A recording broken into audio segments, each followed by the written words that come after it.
Greetings, YouTube. Well, this is going to be related to role-playing games. This is also related to my mental health as well as my neurodivergence. So it's going to be a bunch of different things. If you're not interested in any of this stuff, I understand. You can go watch another video of mine. I have thousands of them, and that is literal. Um, so this is going to come as no surprise to some of you. In fact, as I speak, I can almost hear my friend Amy typing. Um, I had a revelation the other day, and it's about reading rule books. Now, I read gaming rule books for pleasure, and I have for since '78. I sort of consider them to be metafiction. Essentially, if a game is good, I will be coming up with scenarios in my head. I'll be designing characters, and if a game isn't good, I won't be doing those things, and I'll stop reading it. And there are certain rule sets that I reread. Sometimes it's just a skim, and sometimes it's an actual reread from cover to cover. And that's for comfort, much the way people will binge favorite television series. My wife is currently working on 30 Rock. She's going through the whole thing over again. Never get into that series myself, but I don't have to. I'm currently really enjoying Elementary. I'm seeing that for the first time, and I'm at the end of the second season and quite enjoying myself. Um, but I realized one of the reasons I like role-playing games is because they have rules. And why I don't like the OSR is that there are fewer rules. There's more interpretation. There's more context. As a neurodivergent person, I'm not good at those things. All right, I literally can't see them. And when a game has the right amount of rules in it, which I like to consider like a medium degree of complexity, like 3.5, Pathfinder, Radiance, things like that. These are games that are where I can consider to be like well within my wheelhouse. That's not the degree of options available, say, in Hero. I realize the mechanics in Hero aren't necessarily complex, but the number of options and things you can do with that game is staggering. The rule books look like college chemistry texts. They're just mind-blowingly large. And if I remember correctly, at least one of the editions, the Player's Handbook, was a 2-volume, and each one was like 300 plus pages. It was a lot of rules. Um, but if I hit a game that's in my wheelhouse, essentially I'm able to look behind the curtain. I'm able to see the rules of the world and understand them in a way that I cannot understand the rules of this world. In particular, the rules around people, because those aren't written down. And everyone assumes that if you're a people, you know the rules of being a people. But not all of us do. And I'm one of those that doesn't. I've been searching for the How to Be a People handbook for my entire life, and there isn't one. Because that's the kind of thing that you were taught, like your first language, from when you're a child. Except I wasn't taught it.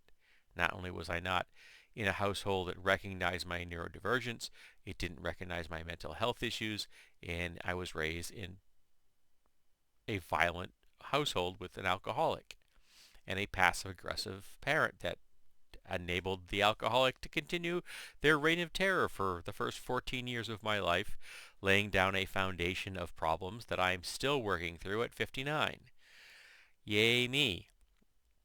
But the idea that is one of the reasons I love the rules of role-playing games so much, why I reread them again and again and again, is they make sense.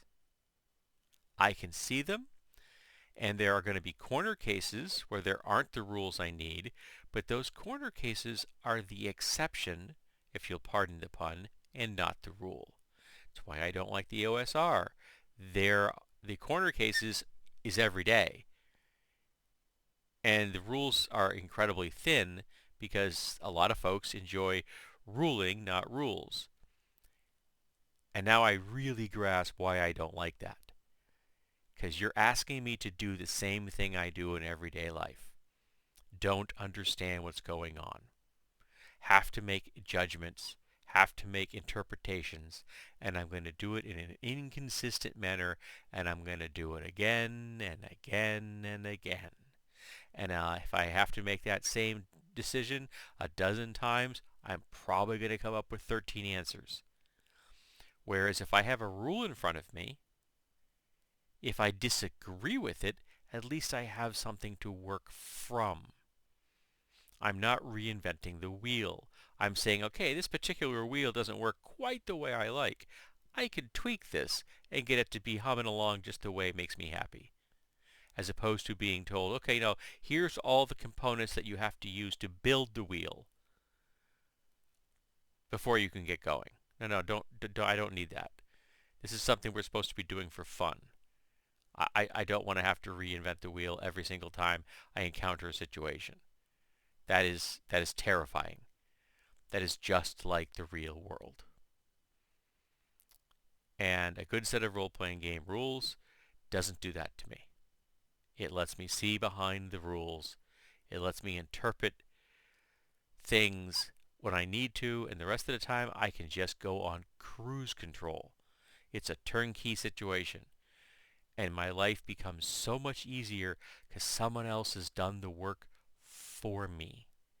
Someone else has been nice enough to hand me the How to Be a People handbook for the first time in my life. And I don't have to figure it out on my own.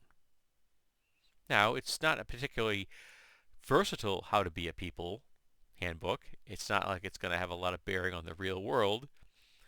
But at least in this context, within in the fantasy that I've got in front of me, I can pretend I have understanding. I can pretend that everything makes sense. And that's a really powerful thing that gives me such comfort. The knowledge that I can look something up and I know everyone else is seeing the exact same thing. And even if we don't agree, even if we fight about it, we are all disagreeing and all fighting about the same thing.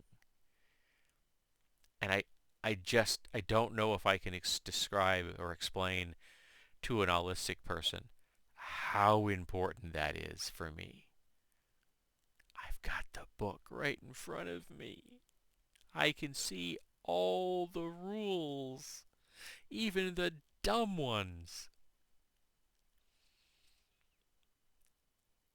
And I've just figured this out. And like I said, I'm sure my friend Amy is rolling on the ground laughing right now. She is getting a chuckle out of this, I'm sure. Um, but it's important that, you know, we all have a sense of comfort. And reading role-playing game books gives me comfort. It makes me happy. And sometimes I get ideas I use from my channel. Sometimes I just get a revelation for myself. And I'm sure that my therapist and I are going to get a chuckle out of discussing this later in the month when I see him. But yeah, like I said, some of you probably already figured this out about me. Some of you didn't. And I may be the last one to figure it out.